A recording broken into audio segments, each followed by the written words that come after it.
प्यारे दोस्तों, आज हम आपको सुनाएंगे यतीम बच्ची का, जो कि हाफिज कुरान थी। ऐसा दर्द भरा वाकया जिसे सुनकर इंसानियत को भी शर्म आ जाए। मस्जिद के मौलवी ने ही इस बच्ची के साथ ज्यादती की और फिर बस्ती के किसी इंसान ने भी इस बच्ची का साथ नहीं दिया। तो अल्लाह पाक का कैसा अजाब इस पूरी बस्ती पर नाजिल हुआ। इस वाक़ को मुकम्मल जानने के लिए हमारे साथ रहिएगा। एक गांव में एक बीवा औरत रहा करती थी। उसके 12 साल की एक बच्ची थी। वह बेवा औरत लोगों के घरों में बर्तन मांज कर अपना और अपनी बेटी का पेट बड़ी मुश्किल से पाल रही थी। वह बेवा औरत बहुत नेक थी। उसने कुरान पाक की तालीम हासिल तो नहीं की थी। शौहर की वफ़ात के बाद वह अपनी बेटी को स्कूल की तालीम तो नहीं दे सकती थी, मगर वह कुरान की तालीम देने के लिए उसको मस्जिद के मौलवी के पास लेकर गई और कहने लगी कि मौलवी साहब, मेरी बेटी को कुरान पाक पढ़ा दें। मेरी ख्वाहिश है कि मेरी बेटी कुरान पाक की हाफिज़ा बने, जिससे मेरी आखिरत सुनूर जाए। मौलवी साहब के पास वो बेवा औरत अपनी यतीम बच्ची को मौलवी के पास छोड़कर खुद लोगों के घरों में काम करने के लिए चली गई। शाम को घर वापस आई तो देखा उसकी बेटी घर वापस आ चुकी थी। बेवा औरत बहुत ज्यादा थकी हुई थी। उसने अपनी बेटी से ज्यादा बातचीत भी ना की। अपनी बेटी को कहा कि वह भी सो जाए और मुझे भी सोने दे। मैं थक चुकी हूँ। काफी दिन इसी तरह गुजर गए। सुबह हुई, उसने अपनी बेटी को कहा कि जल्दी उठे और कुरान पाक पढ़ने के लिए चली जाए, ताकि तुम लेट ना हो जाओ और मौलवी साहब तुम्हें मारे ना। सुबह सुबह वह बच्ची जिद्द करने लगी कि अम्मा, मुझे नहीं पढ़ना, मैं मस्जिद में नहीं जाना चाहती। यह सुनकर उसकी माँ को गुस्सा आया। कहने लगी, क्यों नहीं पढ़ना? तेरी खातिर मैंने लोगों के घरों में काम करती हूँ, बर्तन मांगती हूँ, मगर फिर भी तुझे स्कूल की तालीम नहीं दे सकती। अगर मुफ्त में मौलवी साहब तुम्हें कुरान पढ़ा रहे हैं, तू क्यों नहीं पढ़ना चाहती? वह बच्ची कहने लगी, माँ, मैं तेरे साथ लोगों के घरों में जाकर बर्तन मांज लिया करूंगी, मगर मुझे मस्जिद में मौलवी के साथ नहीं जाना। उसकी माँ ने उसके मुंह पर एक जोरदार थप्पड़ मारा और कहने लगी, तुझे हाफिज कुरान बनाना चाहती हूँ, तुझे आसमान पर चमकता हुआ देखना चाहती हूँ, और तू जमीन के ख्वाब देख रही है। खबरदार, आज के बाद अगर ऐसी बात अपने मुंह से निकाल ली। उसकी माँ उसका हाथ पकड़कर जबरदस्ती मस्जिद में छोड़ने के लिए चली गई। वह बेवा औरत अपनी बेटी को लेकर तेज तेज कदमों के साथ मस्जिद की तरफ जा रही थी और साथ में अपनी बेटी को डांट रही थी। कह रही थी कि अपनी पढ़ाई की तरफ तवज्जो दिया करो। खबरदार, अगर मैंने मौलवी साहब के मुंह से तुम्हारी कोई शिकायत सुनी तो मेरी ख्वाहिश है कि तुम हाफिज कुरान बने, और तू है कि तुझे अपनी माँ की ख्वाहिश का जरा भी एहसास नहीं। उसकी बेटी मुसलसल रो जा रही थी। मस्जिद का दरवाज़ा भी आ गया। बेटी ने माँ का हाथ छुड़वाना चाहा कि माँ, मुझे नहीं पढ़ना। मौलवी साहब अच्छे इंसान नहीं है, मगर उसकी माँ अपनी बेटी की बात को जरा भी गौर से नहीं सुन रही थी, ना ही उस बात कर तय तक जा रही थी। वह यही समझ रही थी कि बच्ची ना पढ़ने की वजह से बहाने कर रही है। उसकी माँ उसका हाथ खींचते हुए मस्जिद के अंदर ले गई। गांव में एक छोटी सी मस्जिद बनी हुई थी, जहां गांव का मौलवी को कुरान पढ़ाने के लिए आया करता था। मौलवी साहब उस यतीम बच्ची को रोते हुए देखकर बुरी तरह घूरने लगे। वह बच्ची मौलवी की आंखें देखकर डर गई, सहम गई। उसकी आंखों से आंसू जारी थे। उस माँ ने मौलवी साहब को कहा कि मौलवी साहब, आप मेरी बेटी को समझाइए कि कुरान पढ़ना इंसान के लिए कितना ज़रूरी है। मैं तो रोज़ इसकी ज़िद्द से तंग आ चुकी हूँ। मौलवी साहब ने एक नज़र उस बच्ची पर डाली, एक उसकी माँ पर डाली और कहने लगे, मैं आज बच्चों को कुरान पढ़ाने के बाद 1 घंटा मस्जिद में इसको रखूँगा और इसको समझाऊँ कि कुरान पाक पढ़ने की कितनी अहमियत है। यह सुनकर उस बच्ची का रंग हो गया। उसकी माँ ने अपनी बेटी का हाथ मौलवी के हाथ में दिया और खुद मस्जिद से बाहर निकल गई। वह बेवा औरत लोगों के घरों में झूठे बर्तन मांजा करती थी। उसके बाद यतीम बच्ची घूम सुम रहने लगी। जरा जरा सी आहट पर डर जाती। वह अपनी माँ के साथ सोया करती थी और अक्सर नींद में बोलती कहती कि मौलवी साहब मुझे छोड़ दें, मेरे साथ ऐसा मत करें। उसकी माँ यही समझ रही थी कि मौलवी साहब उसको डांटते हैं, इसलिए ऐसा करती है। लेकिन उसे क्या पता कि किस्सा तो कुछ और ही था। जब भी वह अपनी बच्ची को अपने घर आते देखती, हमेशा डरी समी रहती और खामोश रहती। उसका चेहरा जर्द हुआ पड़ा रहता। मगर उसकी माँ ने कभी भी यह जानने की कोशिश न की कि आखिर मेरी बेटी इतनी खौफजदा क्यों रहती है, ये खुशी से कुरान पढ़ने के लिए क्यों नहीं जाती। शायद उसकी माँ गांव की सादा औरतों की तरह थी। उसे अंदाजा ही नहीं था कि उसकी बेटी आखिर मस्जिद में ना जाने की वजह क्या थी। मौलवी साहब की ना जेवा हरकतें हैं। एक मर्तबा अल्लाह का करना ऐसा हुआ, उसकी बेटी मस्जिद से वापस ना आई। उसकी माँ यही समझ रही थी कि शायद मौलवी साहब उसको यह समझा रहे कुरान पढ़ना इंसान के लिए कितना ज़रूरी है। इसलिए देर हो गई। अब वह बच्ची हमेशा मस्जिद से लेट आती और जब घर आती कमरे में चली जाती और रोना शुरू हो जाती। उसकी माँ इसलिए उससे नहीं पूछती थी कि मौलवी साहब उसको डांटते होंगे और इसीलिए ये रो रही है। उल्टा उसकी माँ परेशान हो जाती और अल्लाह से दुआ करती कि या अल्लाह मेरी बेटी के दिल में कुरान पढ़ने का शौक पैदा कर दे। लेकिन आज तो 2 घंटे हो चुके थे, अभी तक वह मस्जिद से वापस ही नहीं आई थी। उसने सोचा कि मैं खुद जाकर देखती हूँ, आखिर मेरी बेटी अभी तक क्यों नहीं आई। जैसे ही मस्जिद के दरवाजे पर पहुंची, एक दरवा आदमी दरवाजा बंद कर रहा था। उस शख्स ने देखा, उससे पूछा कि मेरी बेटी घर वापस क्यों नहीं आई। उस शख्स का रंग उड़ा हुआ था। उसको कहने लगा कि आपकी बेटी मेरे सामने ही गई थी, अभी तक वह घर क्यों नहीं पहुंची। यह सुनकर उसकी माँ का दिल कांप कर रह गया। आखिर मेरी बेटी अभी तक घर क्यों नहीं पहुंची। उस शख्स को कहने लगी कि नहीं, तुम में कोई गलतफहमी हुई है। हमेशा मौलवी साहब मेरी बेटी को देर तक समझाते रहते हैं ताकि उसके दिल में कुरान पढ़ने का शौक पैदा हो। तुम मस्जिद में जाकर अंदर देखो, मौलवी साहब से पूछो कि मेरी बेटी कहाँ है। उस शख्स के चेहरे की तो हवाइयां उड़ी हुई थीं, बार बार अपने चेहरे से पसीना साफ कर रहा था। उसने कहा, देखो मस्जिद में कोई नहीं है। तुम ऐसा करो कि मौलवी साहब के घर चली जाओ और वहां जाकर उनसे पूछ लो।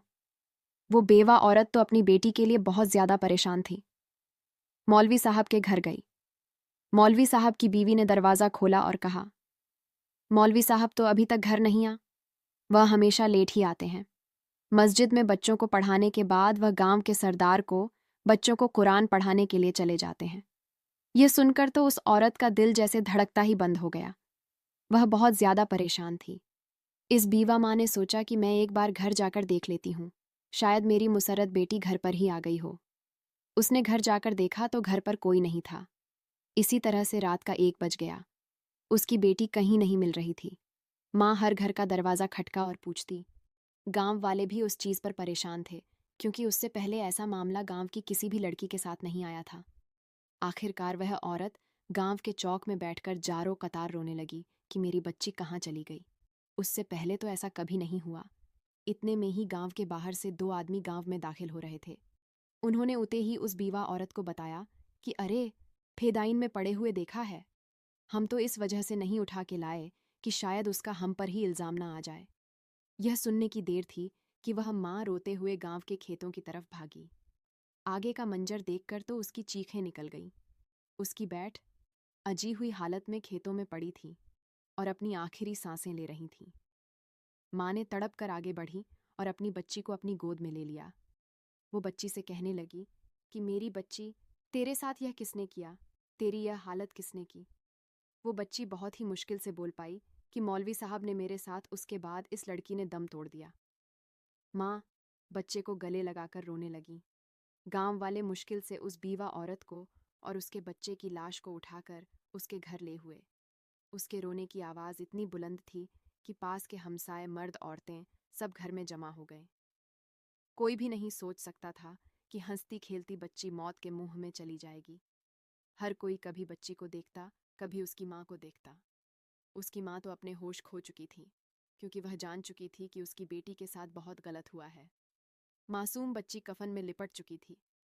पूरा गांव उस बेवा औरत के घर में जमा था और लोग एक दूसरे से बातें कर रहे थे कि बेचारी मासूम बच्ची मस्जिद में कुरान पढ़ने के लिए गई थी।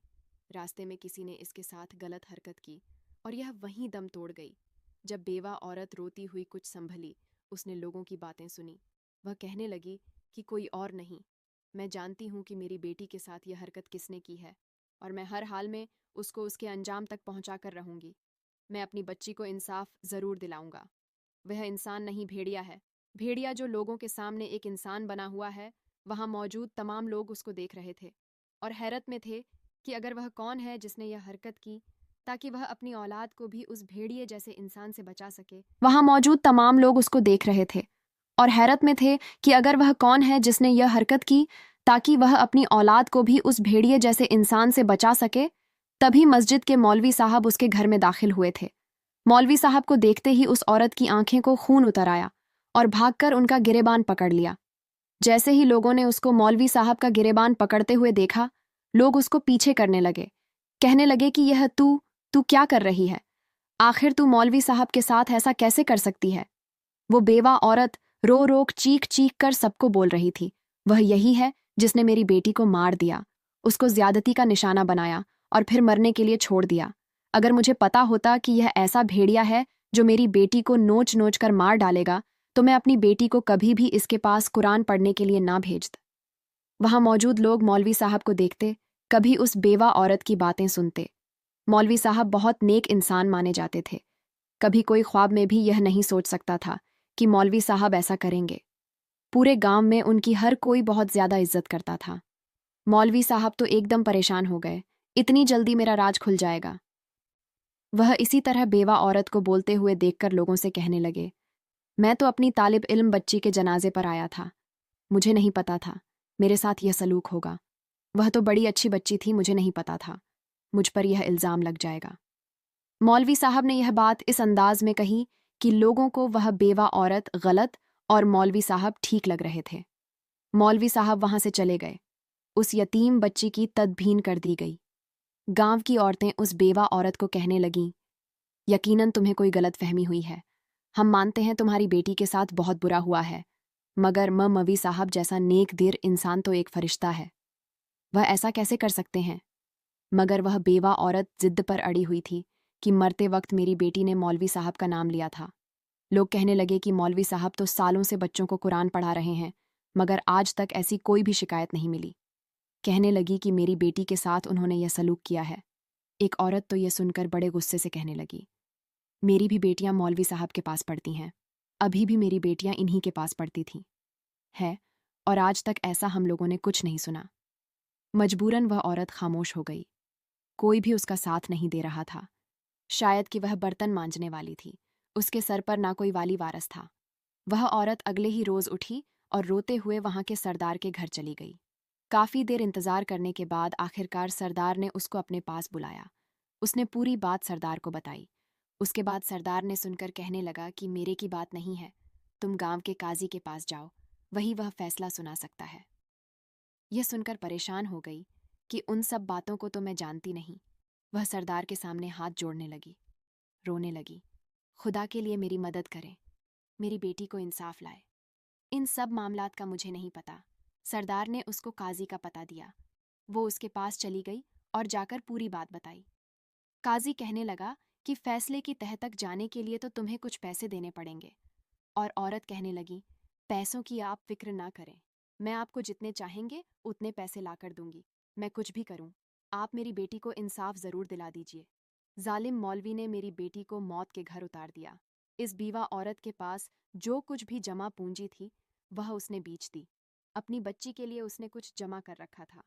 सोचा कि अब तो यह किसी काम की नहीं रही, मेरी बच्ची को इंसाफ दिलवाने के काम ही आ जाएगी, इसलिए उसने सबको बेचा।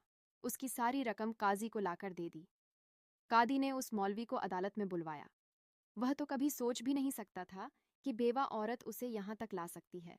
बहुत ही बड़ा झटका लगा था कि एक हकीर और बर्तन मांजने वाली औरत भी उसको इस अदालत में पहुंचा सकती है। पूरा गांव उस बेवा औरत पर थू थू कर रहा था। वह नेक मौलवी को अदालत तक लेकर चली गई। लोग कहने लगे कि बेटी तो मर चुकी, उसके साले सवाब के लिए कुछ नहीं कर रही, इतने नेक और अच्छे मौलवी साहब के ऊपर इतना बड़ा केस कर दिया। सब लोग हैरान थे कि केस करने के लिए इसके पास पैसे कहाँ से आए। लोग कहने लगे कि यह पैसे उसके पास कहाँ से आए, ज़रूर यह चोरी भी करती होगी, जिन घरों में काम करती है उन्हीं से चोरी करती है। वह बेवा औरत यूं ही लोगों की बातें सुनती रही और उनको नज़रअंदाज करती रही। वह तो सिर्फ इंसाफ चाहती थी अपनी बेटी के लिए। हर बार वह काज की अदालत में जाती और मौलवी साहब न आते। हर बार अदालत अगली तारीख पर डाल दी जाती। यूं ही 6 महीने गुजर गए। हर महीने उस काज को मुंह मांगी रकम मिल जाती थी, यहाँ तक कि उसकी हर चीज बिक चुकी थी। अब उसके पास कोई चीज नहीं बची थी। सारी रात वह रोकर अल्लाह से दुआएं मांगती जाए, नमाज पर बैठकर रोती रहती और अपने अल्लाह से बातें करती। कहने लगी कि अल्लाह ताला, काश कि मेरा जहन इतना रोशन होता, मैं उस मौलवी का भयानक चेहरा पहचान लेती। ऐ मेरे अल्लाह, काश कि मैं इतनी अक्लमंद होती कि अपनी बेटी की हरकतों को अपनी नज़र में रखती और आज मेरी बेटी मेरे पास होती। इस तरह मुझे अपनी बेटी को खोना ना पड़ता। मेरी तो दुनिया ही उजड़ चुकी है। अब यह दुनिया वाले ना जाने मुझे कभी इंसाफ दिलाएंगे या नहीं। अगली सुबह वह औरत दोबारा इस काजी के पास गई।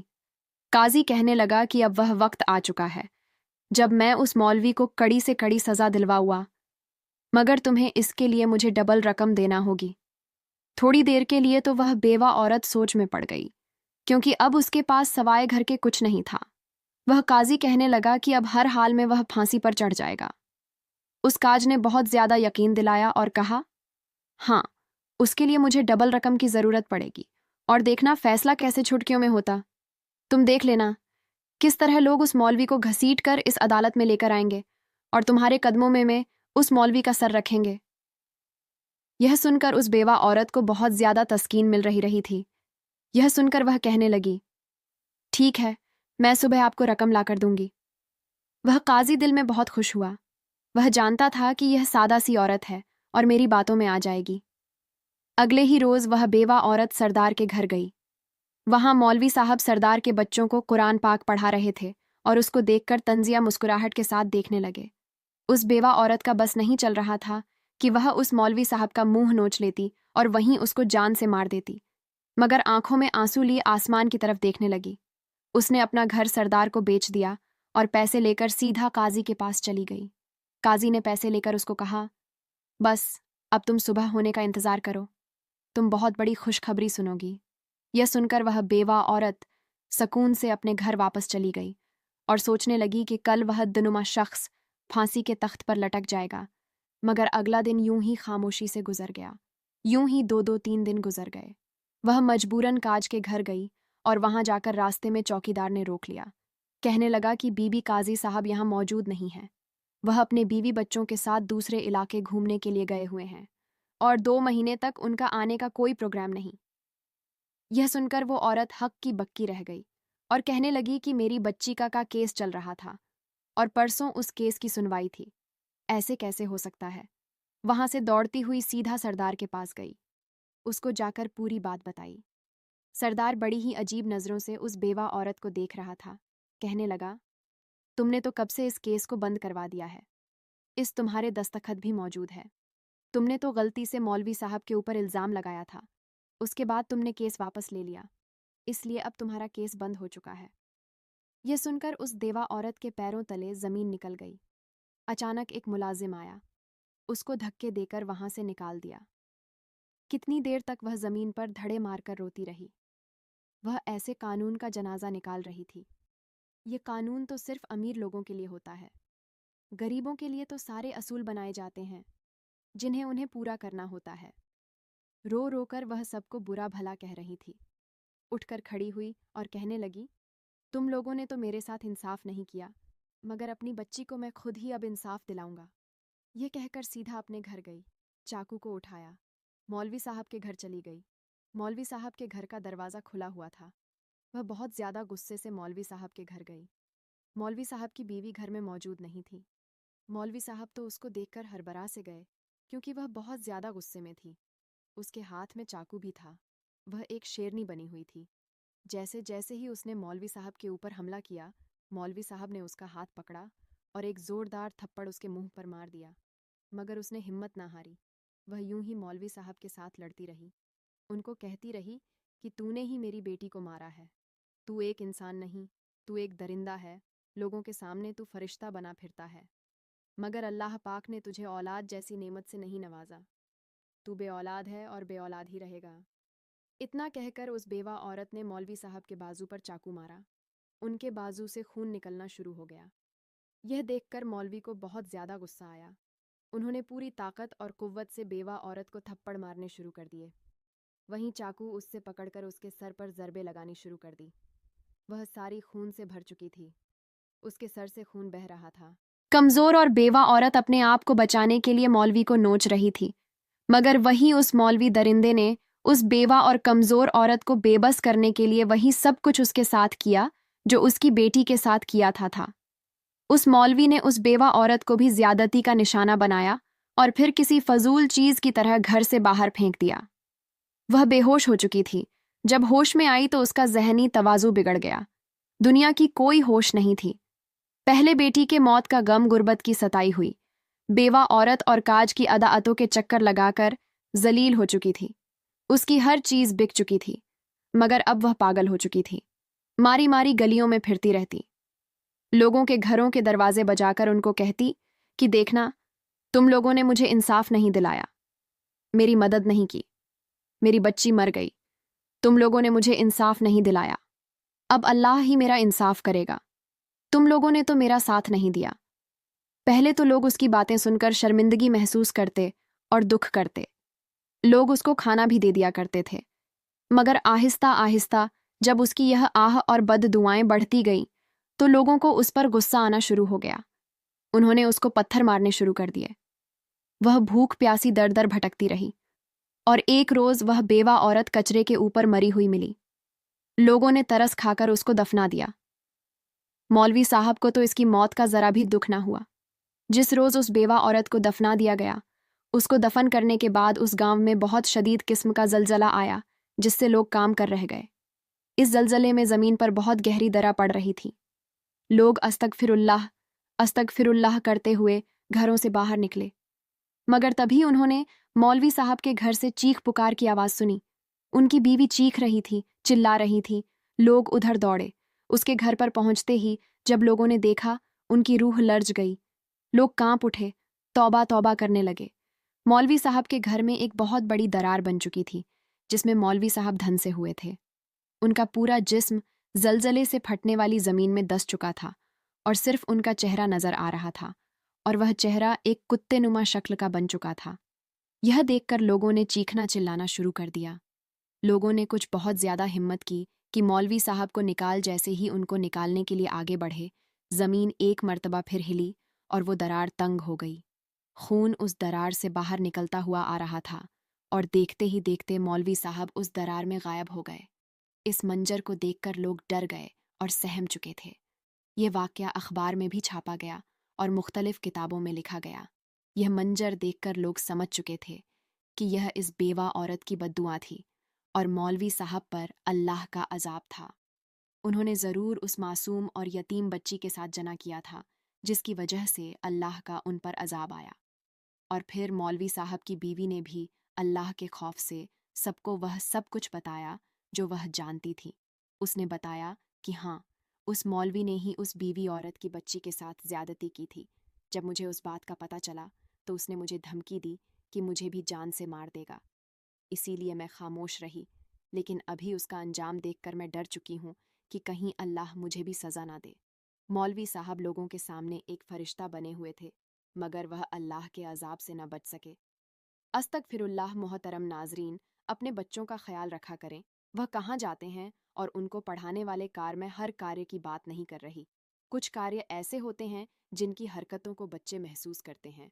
आपका बच्चा आपसे शायद कुछ कहना चाहता हो जो अपनी जुबान से बयान नहीं करना चाहता। मैं उम्मीद करता हूँ कि इस वाक़ये से आप लोगों को ज़रूर कुछ ना कुछ सीखने को मिला होगा। इसीलिए अपने बच्चों को अपनी नज़रों के सामने रखें और किसी पर भी एतमाद मत करें। प्यारे दोस्तों, इस वीडियो को ज़्यादा से ज़्यादा लोगों में शेयर करें ताकि सबको इस चीज़ से भी आगाही हो। आपका एक शार किसी की ज़िंदगी भी बचा सकता है। इसी तरह की वीडियो के लिए हमारे चैनल को सब्सक्राइब करके हमारी फैमिली का हिस्सा बनना मत